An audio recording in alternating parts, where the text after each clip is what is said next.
India versus जी south Africa का तीसरा ODI आप सबने देखा होगा। लेकिन उसमें कुछ ऐसी बातें हैं जो कि नोट करने वाली थी और उससे साबित होता है कि ये मैच प्री प्लान था। बहुत से लोग कहेंगे जी नहीं ऐसा नहीं था, वो बिल्कुल ऐसा ही था। सबसे पहले रिचर्डसन जो कि मैच रेफरी है, उसने जो टॉस इंडिया के हक में कर दिया। आप कहेंगे ऐसा नहीं हुआ, बिल्कुल ऐसा ही हुआ है। बिल्कुल केएल राहुल ने वैसे ही टॉस दूर फेंका जैसे कि हार्दिक पांड्या, रोहित शर्मा ये हरकतें करते हुए नजर आते हैं आपको। उसके बाद बाबूमा ने थोड़ी सी नज़र डालने की कोशिश की, लेकिन उससे पहले ही रेफरी कॉल दे देता है कि जी इंडिया टॉस जीत चुका है। इंडिया टॉस जीत गया। उसके बाद क्या होता है कि इंडिया पहले बॉलिंग करता है।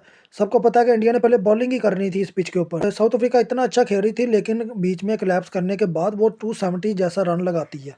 चलो जी, 270 रन भी कम नहीं था। 270 रन लग गया जी बोर्ड में, बहुत अच्छी बात है। लेकिन हमने क्या देखा कि एडम मार्करम जो कि सेंचुरी मारता है, सेकंड ओडीआई में अपनी टीम को जिताता है, वन वे जाकर अपनी सेंचुरी मारता है, उसको 5वें नंबर पर भेज दिया जाता है, जोरजी को टीम में से आउट कर दिया जाता है। तो फिर पीछे टीम की बुनियाद क्या रखी गई है? टीम की बुनियाद ये रखी गई है कि ये मैच किसी भी सूरत इंडिया को जितवाना है। अब बहुत से लोग कहेंगे जी ऐसा नहीं है, वैसा नहीं है जी, ऐसा होता नहीं है क्रिकेट में। तो फिक्सिंग हो सकती है, प्लेयर्स बिक सकते हैं आईपीएल के, तो फिर कुछ भी हो सकता है। तो ये छोड़ दें, आईपीएल के मैचेस सारे फिक्स होते हैं, तो ये किस्म का खेत की मूली है ये इंटरनेशनल मैच। अब सबसे बड़ी बात यह है कि वो मैच भी इंडिया के अंदर हो रहा है। अब देखने को क्या आता है कि इसमें 3 बॉलर्स बड़े इंपॉर्टेंट रखते हैं, जो कि इस मैच को ख़त्म करने में सबसे इम्पोर्टेंट रोल अदा करते हैं। और उनका रोल होता है क्योंकि निगदी हो गया एक, बार्तमान हो गया और कार्बन बोच हो गया। जी निगदी 6.5 ओवरों में 56 स्कोर खाता है, 6.5 ओवरों में।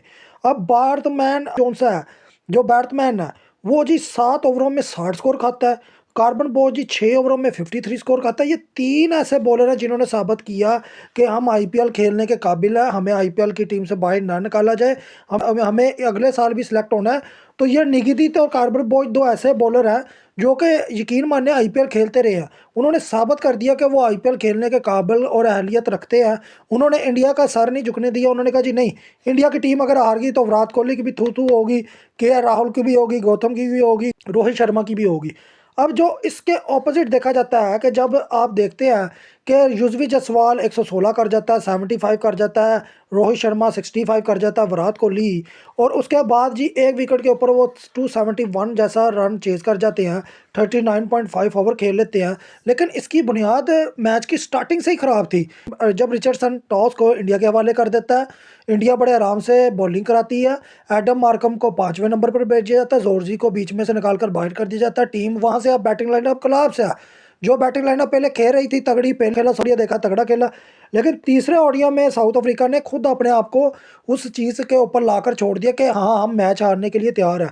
अब उसमें जो 3 बॉलर हैं वो मैंने आपको बता दिया कि उनको पूरा रोल मिला था, उन्होंने वो रोल अदा किया। बॉलिंग को सिलेक्ट वे में एक जगह पर फेंकते रहे, रोहित शर्मा को भी, विराट कोहली को भी, इसके अलावा युजवेंद्र जायसवाल को भी।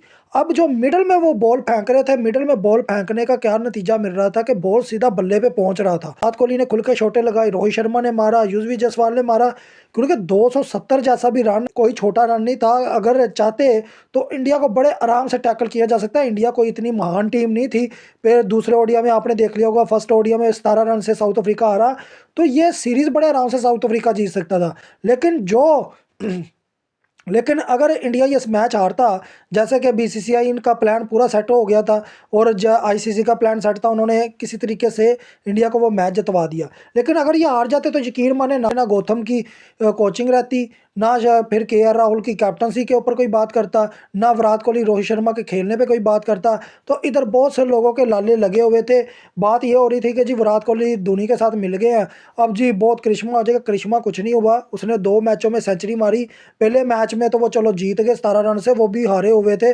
वो भी कार्बन बोच ने ड्रेसिंग रूम की तरफ देख कर देखे। कार्बन बोच एक ऐसा बंदा है, मैं इस बंदे की बहुत बात करना चाह रहा हूँ कि दूसरे ओडिया में ये बंदा बड़ा इंपॉर्टेंट रोल अदा करता है, मैच जितवा देता है। पहले मैच में इंपॉर्टेंट रोल अदा करता है, अपनी टीम को मैच हरवा देता है। तीसरे ओडिया में कार्बन बोच फिर आता है और ऐसा वाहियात ओवर कराता है, ये बंदा टीम को मैच हरा देता है। ये ऐसा प्लेयर है जो कि दोगला है, जो दोनों साइडों पर खेलता है, और उसने दोनों साइडों पर खेलकर जो नाम कमाया है वो आपके सामने है। ये इस साल किसी न किसी टीम में हो जाएगा, निगदी भी हो जाएगा।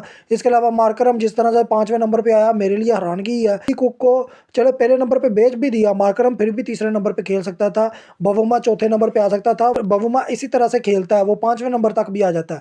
लेकिन जिस तरह से मार्करम को चेंज किया गया, ज़ोरजी को बाहर बैठा दिया गया। इससे साबित होता है कि मैच प्री प्लान था, सिर्फ दिखाने को मैच कराया गया है। 270 कोई छोटा रन नहीं था, कोई भी टीम होती तो वो टैकल कर सकती थी इंडिया को, लेकिन साउथ अफ्रीका टैकल करने के काबिल नहीं नजर आई। और यही वजह है कि बबूमा का जो एक्सप्रेशन था जब इंडिया ने ट्रॉफी उठाई, तो वो डिसहार्ट था अपने प्लेयर्स से, डिसहार्ट था अपनी बॉलिंग अटैक से।